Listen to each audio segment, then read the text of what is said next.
Good evening, everyone. If we could have your attention for a moment, we have a short program that we'd like to share with you right now.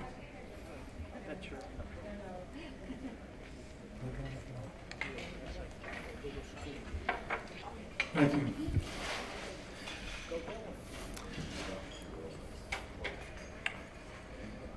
So, welcome, first of all, to our Mississippi Center for Justice 15th Year Champions of Justice Dinner. Tonight, before we go into the dinner, we have a special moment to pay tribute to a dear, long friend of civil rights lawyers and public interest lawyers in Mississippi, a man named Mike Trister. Mike can't be with us here. He's in Washington. He's facing a tough future ahead of him.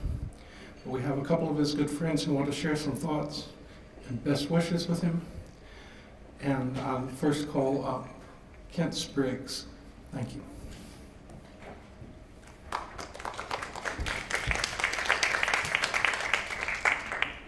Hi, as many of you know, Mike Trister cannot be with us as he has stage 4 pancreatic cancer and is currently in hospice care. Mike and George Strickler were the leaders of the North Mississippi Rural Legal Service Program. The program started when they were professors at Ole Miss Law School.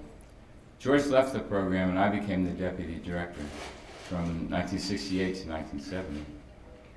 From its inception, the program had all the attributes of the very best legal service programs in the country, attributes of which all Mississippians could be proud. In addition to the normal litigation on behalf of persons with limited income, the program undertook impact litigation from the very beginning. A good example would be John Maxey, who grew up in, I believe, Pontotoc, and sued the Marshall County schools to desegregate those schools in 1968. Over the time, the civil rights caseload increased to the point that at one point, the program had this is an amazing statistic, the program, little old North Mississippi Rural Legal Service, had more school districts under deseg order than any other legal shop in the country, with the exception of the Department of Justice and the NAACP Legal Defense Fund. Part of Mike's vision was community involvement above and beyond the mere strictures of litigation.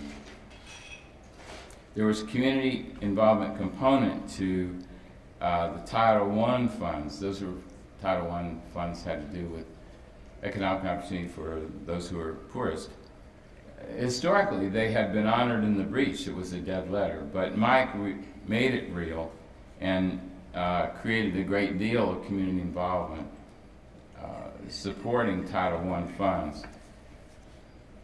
It's also reflected in the way in which the civil rights cases, like the school desegregation cases, were litigated. It was not unusual for us to fill whole churches with African Americans who were empowered by the litigation to have a say and take control of the way in which desegregation took place. Desegregation was not just a yes-no. There was a lot of things, like the time that Avery, they tried to lock up all the black trophies from the historic black high school. So there were a lot of subtleties, and the program was very mindful of the wishes of the black community. And Judges Smith and Katie were very supportive of that community involvement. So I guess I give a shout out to Judge Katie and Judge Smith, Judge Orman Smith in Corinth. The process of involving the community was augmented by the fact that we hired an inordinate number of, in the spring of 1979, we had 18 clerks. Now, that would be a rarity for a legal service program, but there was a method to the madness. The method was to acquaint as many Ole Miss Law School students with the realities of POFOC and being supportive of African American aspirations as was humanly possible. Over time, the program became the home for many young lawyers who went on to make great contributions in Mississippi. Alex Sanders, who we honor tonight, John Britton, David Lippman, John Maxey, Tommy Mayfield, Tom Royals, Jesse Pennington, to name just a few. Some of the clerks who did not actually work for the program went on to work for one or more of the civil rights law firm groups on North Fair Street. And the names that come to mind are Conley Slaughter and Nausead Stewart. It's not an accident that when faced by Chancellor Fortune with a requirement that Mike either stay as the director of the legal service program or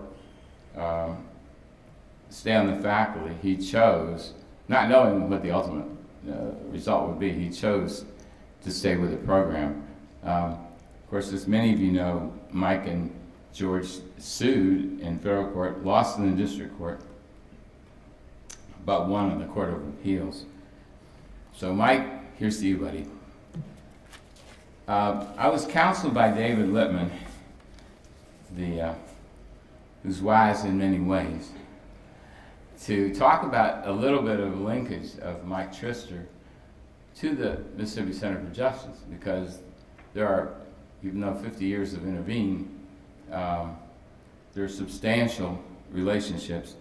I was just talking to Martha a little bit earlier, and Martha talked about when 30 years ago, when the center was just a concept, and when she was trying to flesh it out, she repaired to Mike, who was then a lawyer in D.C. and was most of his practice was representing nonprofit groups.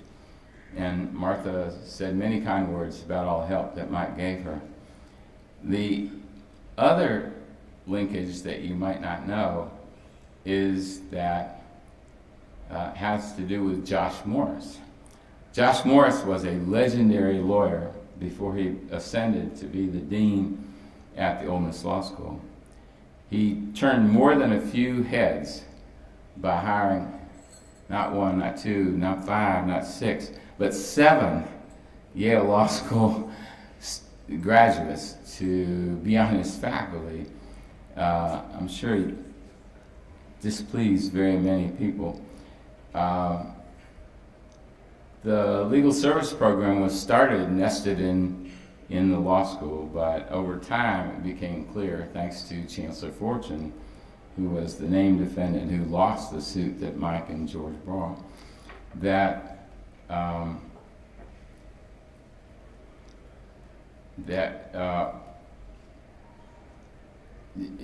Mike and George brought the suit. Mike had to choose, as I indicated earlier. He chose the program over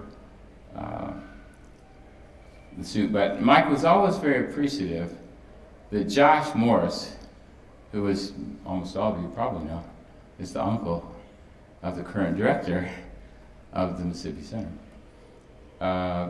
testified truthfully at that trial. He was under extraordinary pressure not to testify truthfully, but he did. He later went on to be the dean at FSU Law School, and I know from talking to O'Reilly that the guidance of his uncle was real important to his development with the kind of social consciousness that he now brings to the center.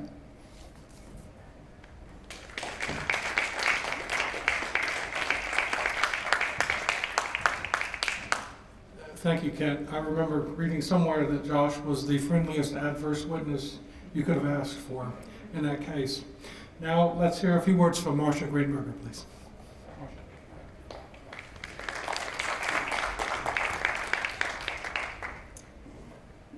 Well, I want to tell you what a great personal privilege and pleasure and honor it is to be here and be among you all. I was planning to come on this trip as a great admirer of the Mississippi Center for many years, and finally was able to do so this year.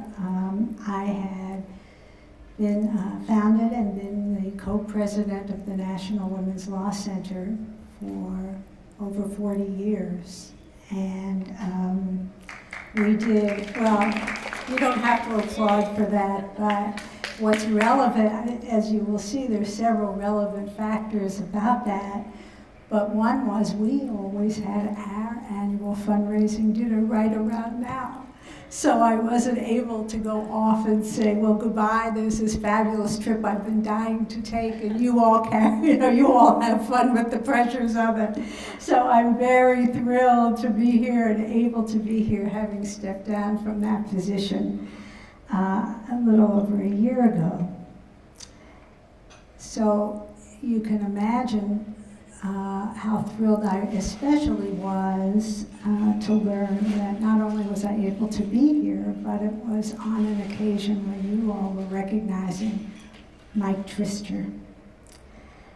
I've known Mike for almost that whole period, and I can tell you from my vantage point in Washington at the National Women's Law Center that his experience in Mississippi animated and drove his career for all those years after he left his civil rights work in Mississippi per se.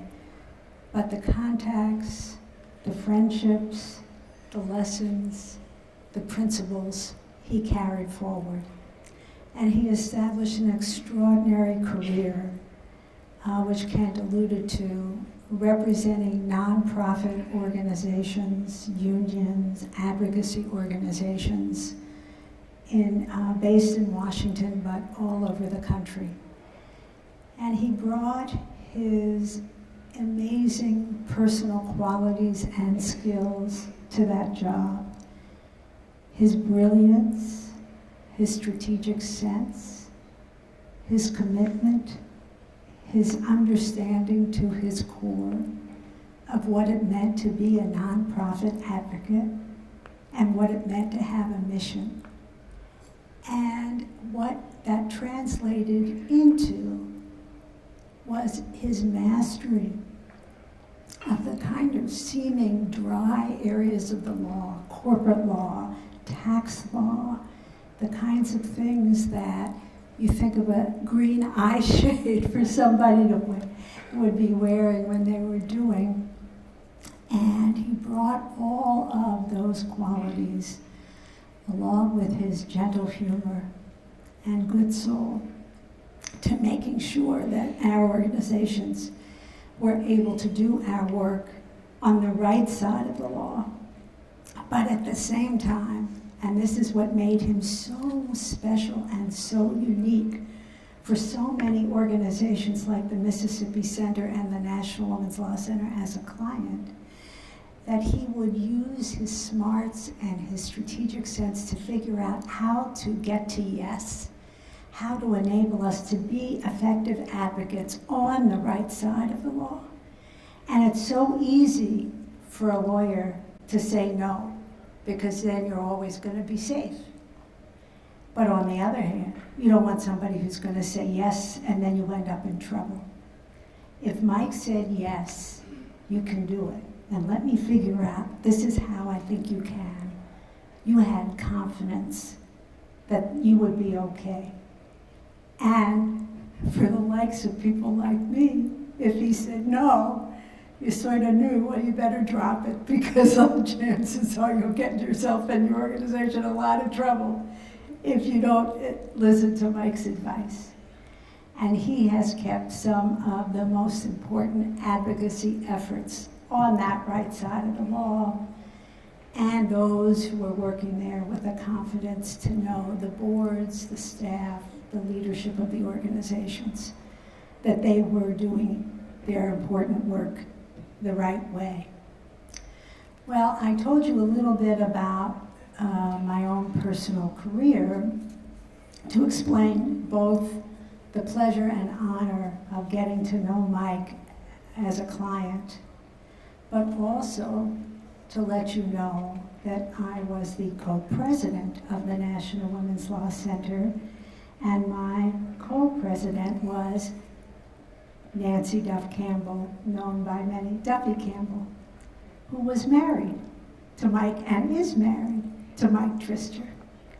So I had a special insight of having my husband and I having as dear friends Mike and Duffy to this day. And so when I had lunch with Duffy just last week and told her that I was coming on this trip at last, that's when she first told me about the fact that you were going to be recognizing Mike for all of his accomplishments and how much it meant to Mike and to Duffy that you were doing this for them, and how great it is that the Mississippi Center is capturing this evening and these remarks, which Mike and Duffy will be enjoying. And so I know that how important your recognition and understanding of Mike's contributions are to both of them. And Duffy also said how disappointed they were that they couldn't be here with all of you tonight. And one of the great hopes was, as we were both freed from our own fundraising dinner at this point, to have the flexibility for Mike and Duffy to come and join with people, their dear friends and colleagues and shared compatriots, of which you were at the top of the list. And so it is a wonderful joy to at least be able to share that with them tonight and to make clear for them that Mike, for more people than they will ever know, that he will ever know, that none of us will ever know, all of the good that he has done, all of the people who he has inspired, all of the good works that he has enabled to go forward, all of the people he has trained to be advocates and to be advocates in the most effective way possible. And to do it in this committed and loving way with a wonderful family and many dear friends and people who hold him in the highest regard, the greatest esteem, and with much love and devotion. So thank you.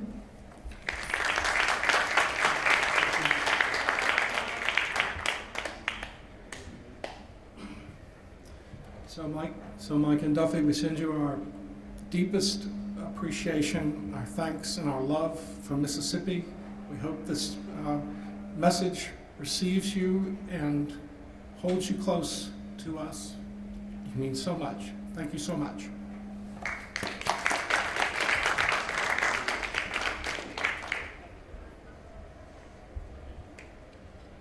So folks, in a little while, we're going to be gathered downstairs and going into the dinner. You're welcome to stay up here and finish what we have here, visit with our friends. We'll come down and meet a whole bunch more interesting and fun folks like yourself. Thank you. Hey.